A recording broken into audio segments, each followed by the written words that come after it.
Hey, what's up, everybody? This is Charles Sabansi. I want to welcome you guys to another episode of the Dreamerspro Show, where we cover everything from sports, hot topics, classic debates, entertainment, and when we give you guys a fresh perspective on things and how we see them. And today we got a pretty interesting show for you guys.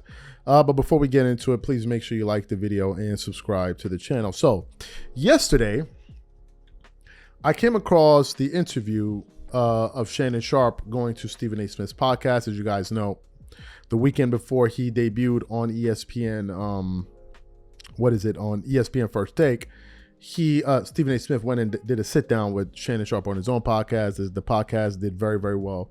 I think now must have close to 2 million views. I could be wrong, but last time I saw it had a lot of views, right? So they did that. Ever since that, Shannon has gone on to have his debut at ESPN. He's put up some huge numbers. One of the episodes, they generated 714,000 average viewers. Another one over 500,000. Another one 600,000. So he's been a real boost to ESPN and what they have there. And incidentally, whenever Shannon Sharpe leaves, there's a sharp decline in viewership, which is interesting. And something to probably pay attention to going into the future. But anyway, yesterday he went to go to Stephen A. Smith's show. And Stephen A. Smith was the one interviewing Shannon Sharpe, and they were talking about a bunch of different things. But ultimately, you knew that they were going to broach the fallout between Shannon Sharpe and Skip Bayless at FS1. Obviously, Stephen A. Smith knows both people fairly well, right? It's something that he himself has said.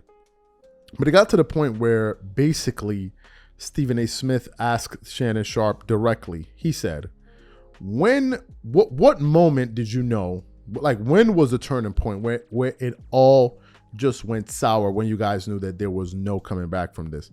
And to Shannon Sharpe's credit, he spoke pretty candidly on the moment he knew that him and Skip Bayless were ultimately through. So what we want to do is we want to play his comments, the comments that he made to Stephen A. Smith, and then we're going to come back and give you guys our thoughts. Take a listen to what Shannon Sharpe had to say here. We had a conversation, and I won't get into the specific. Who's we, Shannon? Me, Skip, and Charlie Dixon. Okay. We had a conversation, and I think I conveyed my point fairly well.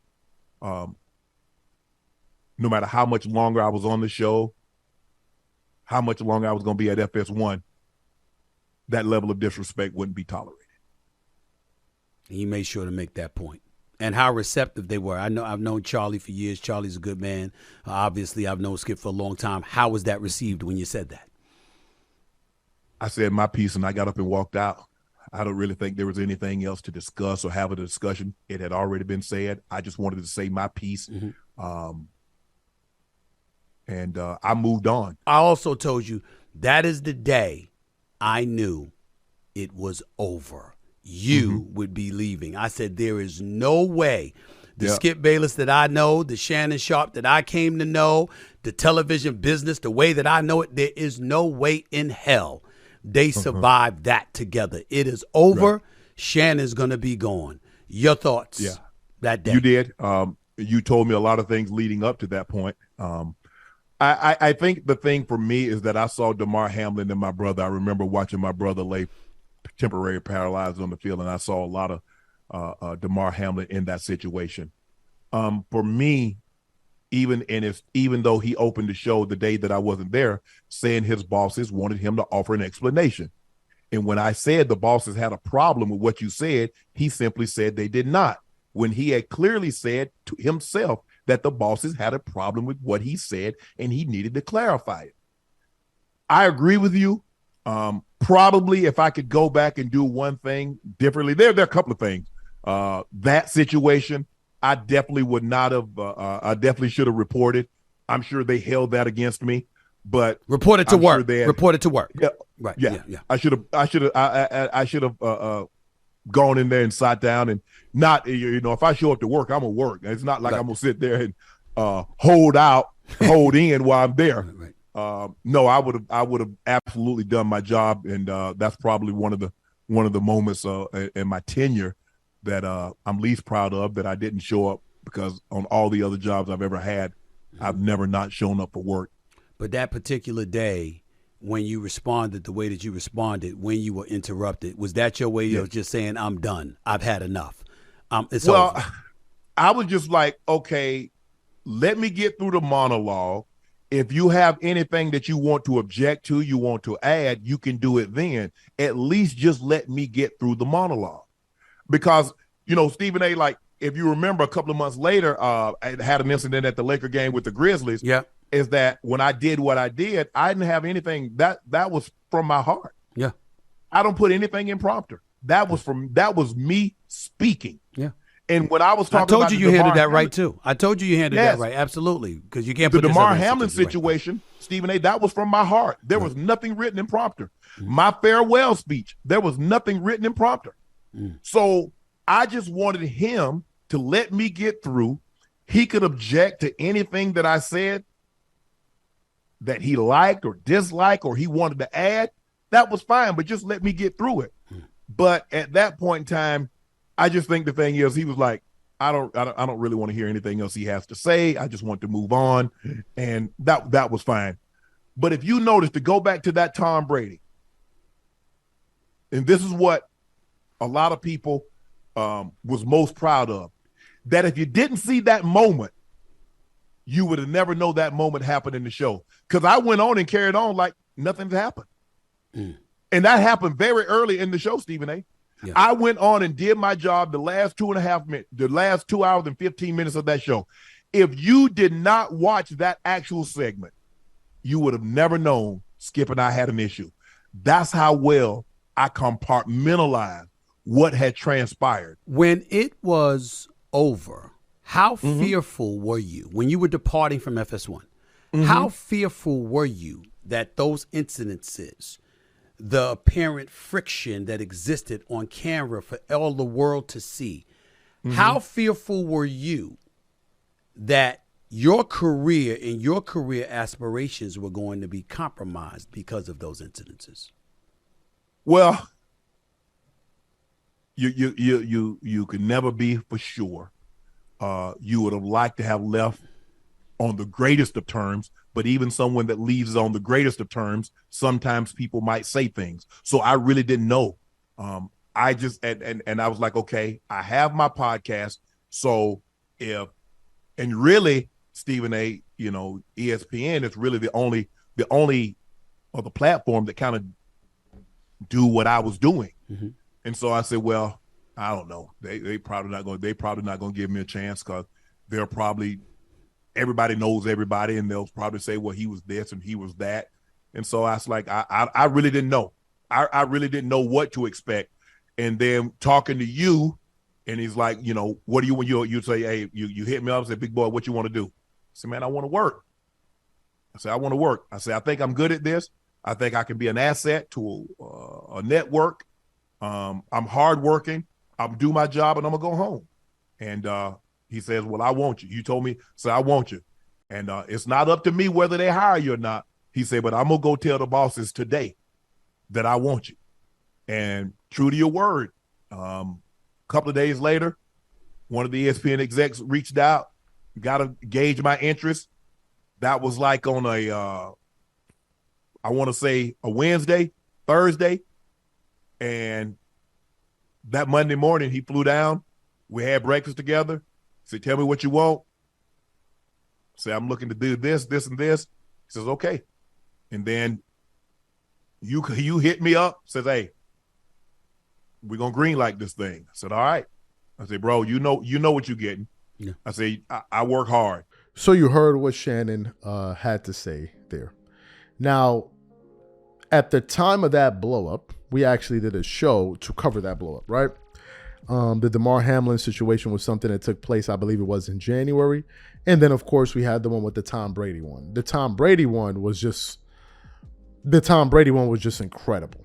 Like, when I saw it, it was incredible. Like, for Skip to make it that personal and to just hit him below the belt was pretty cold, right?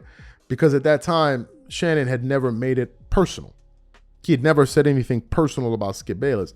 He was just giving his critique on one of Skip Bayless's favorite players. So for Skip Bayless to now take it off the desk and now make it personal about, between him and Shannon Sharpe by now directly attacking the guy, that was 100% out of bounds.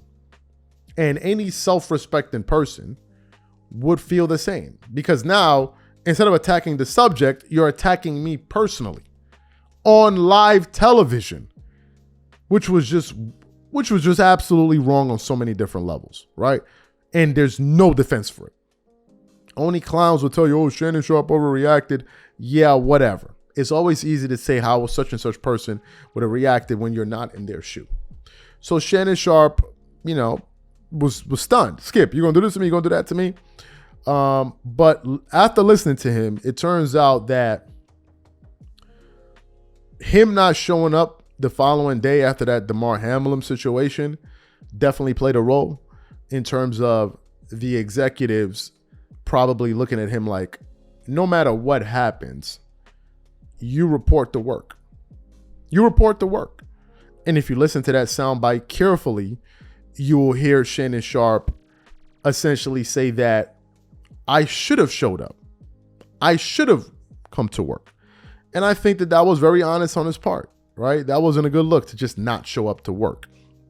And I think that, listen to what he said, maybe after the fact that he didn't show up, Skip Bayless was already fed up of him after that. To me, I still think that in the aftermath of all of this, I still think that they should have found a way to keep him. The ratings certainly say that, because the ratings have not been as high since he's been gone, or they haven't been higher since his departure. The flip side of that is the ratings at ESPN, or at least ESPN First Take, have gone through the roof. They have gone through the roof. And a lot of that has to do with Shannon Sharpe. I still find it to be very interesting that whenever Shannon Sharpe leaves the show, about a 200 to 250,000 view drop off takes place. That's a pretty big drop. That's a pretty big drop. And it leads me to the final point that I wanted to make here, which was this. I was listening to Shannon Sharpe talk in that soundbite, and there's one thing I don't like, or I didn't like. And this is just my view. It doesn't really matter. I'm just giving you my opinion. Not saying that you guys should value it in any way. I'm just giving you my opinion. I think in the midst of all of this, Shannon Sharpe is forgetting his value. He's forgetting it. Shannon, yes, I know Stephen A. Smith reached out to him, but I think that you would have had to be some type of fool to not reach out to Shannon Sharpe, regardless of the network, after he left, or he was fired from, or whatever you want to call it, from FS1. The fact that there may have even been a possibility that he could have just been floundering out there is something I can't even process. How does a talent like that not have a home to display his talents? I mean, I can't even fathom that. And you can see the boost he's given at ESPN First Take when he's there. And I don't like the fact that Shannon Sharpe is so humble about, the opportunity that he finds himself in. Yes, Stephen A. Smith threw him a lifeline, but let's not get it twisted. Stephen A. Smith ain't just throwing a lifeline to any old person. He knew Shannon Sharpe was going to bring in the ratings. Like, you knew that. This is also, you know that. You know that. If you really felt bad for him, but you didn't think he was going to be good on your show, send him, hey, man, I'm sorry, man, letter or a sorry text. But you're not going to bring him on your show. You knew he was going to generate ratings. If Shannon Sharpe didn't end up on ESPN, one of these big sports books would have picked him up. Whether it be FanDuel, whether it be DraftKings, whether it be anyone, they would have picked him up. And he would have got at least a $50 million deal. At least. Remember, Pat McAfee came outside the system of ESPN, then went to ESPN. Before that, he had about a $120 million FanDuel deal. So you're telling me Shannon Sharpe with his podcast, with his YouTube channel, he couldn't garner something, maybe half of that? Are you telling me he couldn't do that? Do you know that there were reports of one of these sports books possibly looking into potentially working with him? I just don't like the fact that Shannon is selling himself so short. It's like, bro, you're a draw. You're a draw. Number one. Number two, you're Shannon freaking Sharpe. You're a Super Bowl, Hall of Fame, NFL player. You're not just any old body walking around here.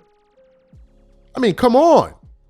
Yeah, I understand you're being gracious and you're being grateful and showing gratitude. But my man, you that dude right now. Let's not get it twisted. You that dude. Don't let these dudes pull a Houdini trick on you and act like as if you're not that dude. Bruh, you are that dude. You would have to be a fool to not pick up Shannon Sharpe if you had the money to throw at him. I mean, how could you not? How could you not? I think of the three people involved, him, Stephen A. Smith, Skip Bayless, he's the most successful one off TV. I'm sorry, it's just the truth. Go look at the numbers. Look at all of the things that he has going. He's with The Volume. He has his own show now with Late Night with Chad Ochocinco. He's on ESPN First Take. I mean, come on. You're Shannon freaking Sharpe. You're Shannon Sharpe. So that's the only part I didn't like, but I like I like the fact that he was forthright with his comments. So what I want to know from you guys, what do you think about today's analysis? What do you think about what Shannon Sharpe had to say? Whatever you guys think, please leave your thoughts in the comment section. And we catch you on the next show. Peace.